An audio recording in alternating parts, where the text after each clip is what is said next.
Yo, what's going on with y'all? It's your boy NeoX. So coming back at y'all with another video. Today I'm going to be talking about Black Clover chapter 308. So if you guys want to talk about that, let's get straight into the video.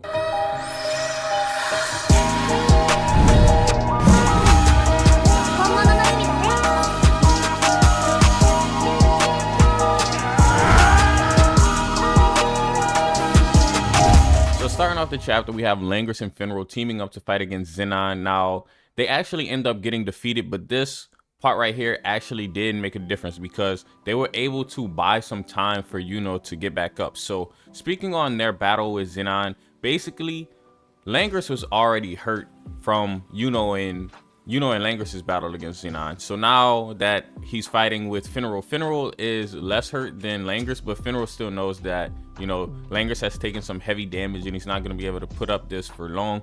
So they try to just defeat Zenon in the least amount of time as possible. They're actually doing, I would say they're doing decent considering who they're going against. Like, we have to remember Zenon has the heart of a devil, and only special type of mages can actually take out the heart of a devil, such as arcane stage, saint stage, things like that, and Finral and Langris don't actually have any type of magic that can be able to take out a devil's heart. So considering that they are already fighting at a disadvantage, not able to actually land a killing blow, the best that they could do is land some damage and buy some time, and that's exactly what they did. So they're going through the motions and dodging Zenon's attacks, which me personally, I thought that was kind of a feat, because it shows how far Finral has come, because early on in the series he would not be doing something like this, but the fact that he's now going head on against Zenon, it is in line with his character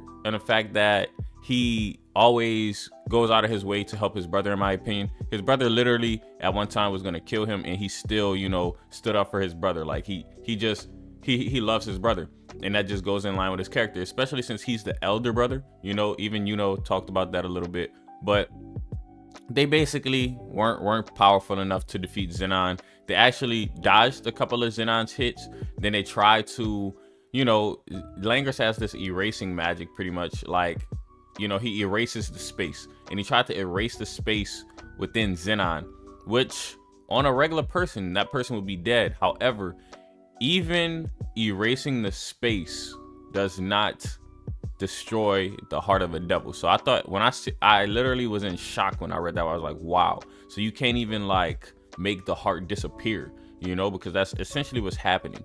They're erasing the space, and whatever it touches disappears. So you can't even make the heart disappear. So that makes the heart kind of, to me, have like even more strength, because it's just incredibly hard to get rid of the heart of a devil. Now, the reason I say it was important, because shortly after wakes up, he was unconscious. Zenon's last attack made that boy go out cold. He was knocked out, but he is waking up now, and he's starting to think, he's starting to come to his senses. Not completely at first, but over time he's coming to his senses. He's like, was I out for a couple seconds? Was I out for a couple of minutes? And it seems like he was out for a couple of minutes, but if you guys have ever been in a fight, a couple of minutes in a fight is a long time. You could get knocked out in 2 seconds. We've seen it in Black Clover. I have to come up, hit somebody with his demon dweller sword, just knocking people out. Demon Slayer sword, knocking people out, in 2 seconds. Now, when it comes to, he was out for a couple of minutes, and when he comes back, he's greeted with the scene of Langris and Finral, and he recognizes Finral. He's like, okay, he's from Asta's squad, and that shows how like perceptive is, because like even though they're not in the same squad, still knows him, even though they never really had any major character interactions. But he sees this and he's like, oh no, they're in trouble. And is the type, he's actually good-hearted, which I feel like Tabata is keeping it that way. I know some people think would go down the Zenon path, but at this point in time, I don't think that would go down the Zenon path. Is taking his own path, and is a good-hearted person, just like Asta. We have to remember that Asta is the one who inspired and that's touched on in this chapter, because is having flashbacks, and I'll get to that in a sec. Basically, sees this scene happening with Finral and Langris, and he sees Zenon basically about to kill them. Now, Yuno's first instinct is to help, but then he's like, but what can I even do? Even if I get up, what can I possibly do against Zenon? Because we have to realize at this point, Yuno couldn't defeat Zenon. And I know there's a lot of Yuno fans, but let's just call it what it is. At this point in time, Yuno couldn't defeat Zenon. That's why he's on the floor knocked out.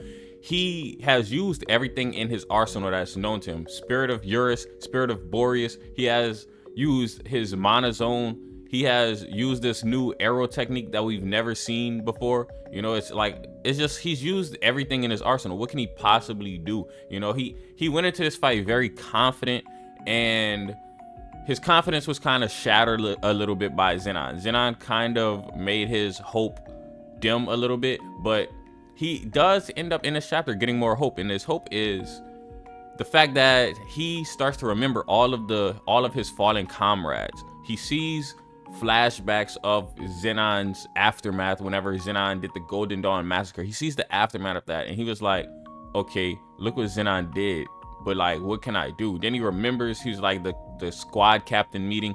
He was there, he interrupted. He was like, I did a lot just to be here, and I couldn't even fulfill my mission. Like, this is a really good chapter, guys. Like, this is a really good chapter.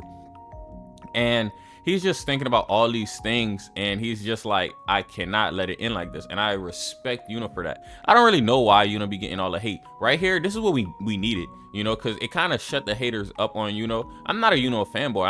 I'm just a realistic person.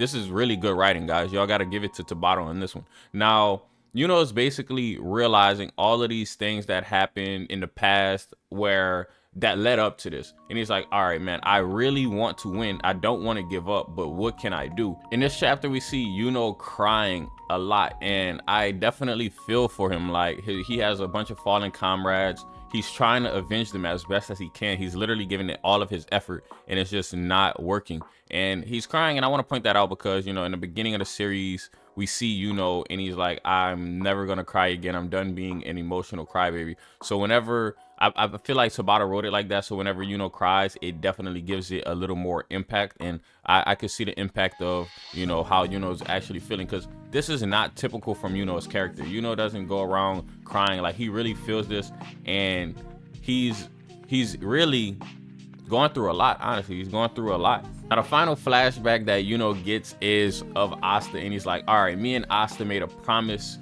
That's why Asta is the main character, all right? Because Asta just literally inspires everybody around him. Now, he inspired Noelle, he inspired Finral, he inspired Yuno, and in this case right here, like, he definitely is giving Yuno inspiration, because they made that promise to each other. They was like, all right, we're gonna become one of us is gonna become the Wizard King, and we're not stopping until we get there. So if Yuno dies right here, it's like he didn't even make it halfway to fulfilling that promise, you know. Interesting part of the chapter. So there is this disembodied figure like speaking to Yuno, and I believe that this figure is Licton Tetia's child, because based on some of the context clues from the chapter, like, there's a part in the chapter where Patri says, of course, the wind magic was from Licton Tetius. So that makes me feel like this disembodied figure talking to Yuno is in fact Licton Tetius' child.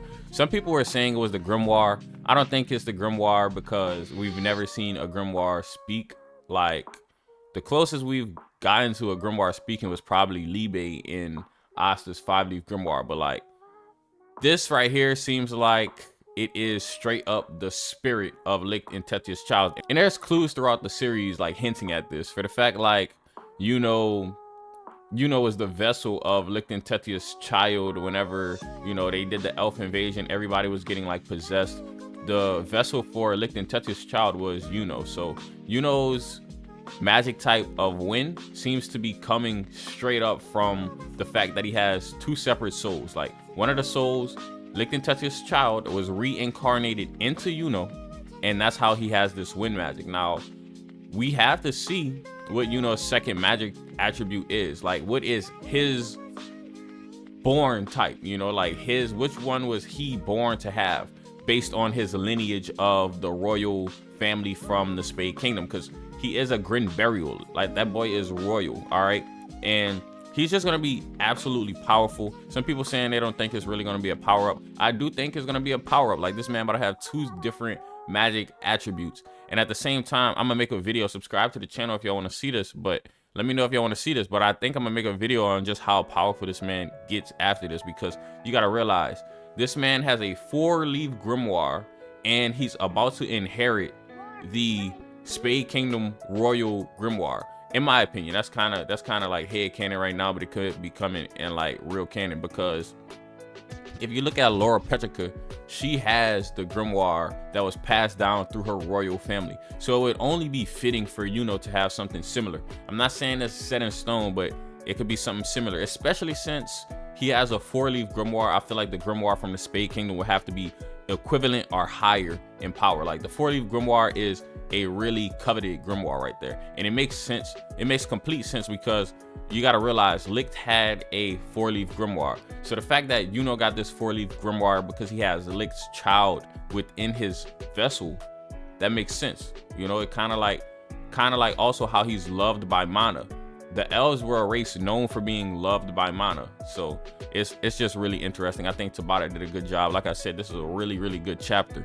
And it's pretty much at that moment right there, Yuno stands up, because now he knows what he can do. He knows he can do something. The fact that he has this second grimoire shows like he's ready. You know, that's all he needed. All he needed was a plan, and he was gonna get right back up, because he was only down because he was like, he didn't know what to do. Now that he has a second grimoire, he knows exactly what he's supposed to do, and he's like, he's not going down like without defeating Zenon straight up. And he will have enough power, in my opinion, to defeat Zenon, on the fact that he could have defeated Zenon with only one grimoire. But remember, Zenon stated that he didn't want to sacrifice Langris, because if he sacrificed Langris, Zenon would have been gone. Also, you know, the spirit magic has the capability of destroying devils, because we see Noelle had the spirit of Undine and she was capable. So we're just gonna have to see how this goes. This is a really interesting plot development, and I really enjoyed this chapter. Hopefully you guys enjoyed the chapter. Hopefully you guys enjoyed the video, and if you did, please go ahead and leave it a thumbs up, comment, and subscribe. As always, it's been your boy NeoXO, and I'm out.